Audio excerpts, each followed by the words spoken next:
desilusionados pero con fe en la inconmovible palabra de Dios. Pero un desengaño más les estaba reservado. El tiempo de espera pasó y su Salvador no apareció.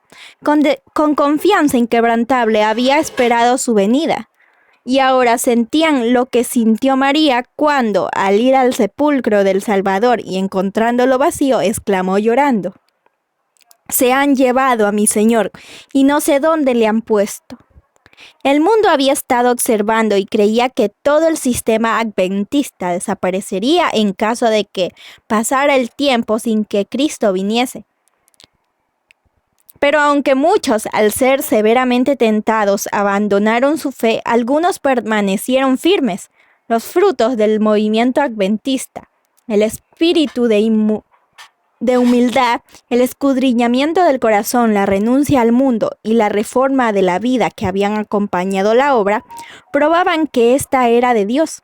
No se atrevían a negar que el poder del Espíritu Santo había acompañado la predicación del segundo advenimiento, y no podían descubrir error alguno en lo cómputo de los periodos proféticos. Sus adversarios más hábiles no habían logrado echar por tierra su sistema de interpretación profética. Sin pruebas bíblicas no se podía permitir abandonar conclusiones a las que había llegado merced a un estudio de las Escrituras fervientes y con oración. Por parte de inteligencias alumbradas por el Espíritu de Dios y por corazones en los cuales ardía su poder vivificante, pues eran conclusiones que habían resistido las críticas más agudas y la oposición más violenta que por parte de los maestros de la religión del pueblo y de los sabios mundanos, y que habían permanecido firmes ante las fuerzas combinadas del saber y de la elocuencia, y las afrentas y los ultrajes, tanto de los hombres de reputación como de los más viles. Verdad es que no se habían producido el acontecimiento esperado, pero ni aun esto pudo conmover su fe en la palabra de Dios. El Señor no se olvidó de su pueblo, su espíritu siguió acompañando a los que no negaron temerariamente la luz que habían recibido ni denunciaron el movimiento adventista. En las epístolas a los hebreos hay palabras de aliento y de admonición para los que vivían en la expectación y fueron probados en esa crisis. No desechéis pues está vuestra confianza, que tiene una grande remuneración, porque tenéis necesidad de la paciencia, a fin de que, habiendo hecho la voluntad de Dios, recibáis la promesa, porque dentro de un brevísimo tiempo vendrá el que ha de venir, y no tardará. El justo, empero, vivirá por la fe, y si alguno se retirase, no se complacerá mi alma en él.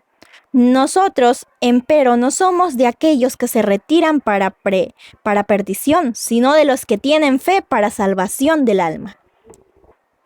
Se echa de ver que esta amonestación va dirigida a la Iglesia en los últimos días por las palabras que indican la proximidad de la venida del Señor, porque dentro de un brevísimo tiempo vendrá el que ha de venir y no tardará.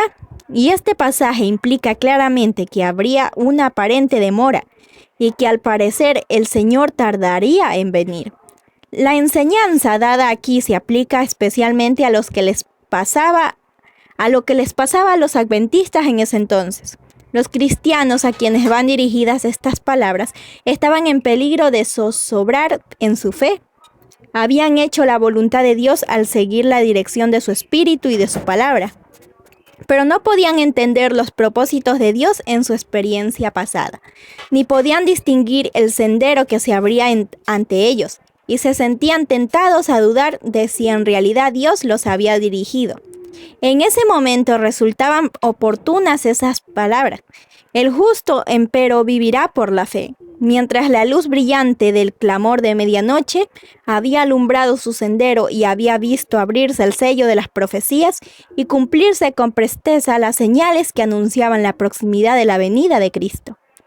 Habían andado en cierto sentido por vista, pero ahora, abatidos por causa de esperanzas defraudadas, solo podían sostenerse por fe en Dios y en su palabra. El mundo escarnecedor decía: habéis sido engañados, abandonad vuestra fe y declarad que el movimiento adventista era de Satanás. Pero la palabra de Dios afirma: si alguno se retirase, no se complacerá mi alma en él. Renunciar entonces a su fe y negar el poder del Espíritu Santo que habían acompañado al mensaje habría equivalido a retroceder hacia la perdición. Estas palabras de Pablo los alentaban a permanecer firmes. No desechéis pues esta vuestra confianza. Tenéis necesidad de la paciencia, porque dentro de un brevísimo tiempo vendrá el que ha de venir y no tardará. El único proceder seguro para ellos consistía en apreciar la luz que ya habían recibido de Dios, atenerse firmemente a sus promesas y seguir escudriñando las Sagradas Escrituras, mientras esperaban y velaban con paciencia para recibir mayor luz. Preguntas para meditar. 1. ¿Cómo se presenta el exaltado carácter del mensaje del primer ángel de Apocalipsis 14? ¿Qué tres cosas evidencian la rapidez y la extensión del mensaje? 2. ¿Cuán extensamente se dio el mensaje de advertencia? 3. ¿Qué vestiduras prepararon los adventistas que esperaban la segunda venida de Cristo? 4. ¿Cuál fue la fuente de consuelo para los adventistas después de su primer chasco en la primavera de 1844? 5. ¿Qué mensaje de las Escrituras se proclamó durante el verano de 1844? 6. ¿De qué manera el estudio de los símbolos y figuras los condujo al establecimiento de la importante fecha del 22 de octubre de 1844? 7. Mencione algunas de las cosas que hicieron los adventistas a fin de prepararse para la venida de Cristo. 8. Los frutos del movimiento adventista daban testimonio de que la obra había sido de Dios. ¿Cuáles fueron esos frutos? 9. ¿Qué admonición de las Escrituras está dirigida a la iglesia de los últimos días?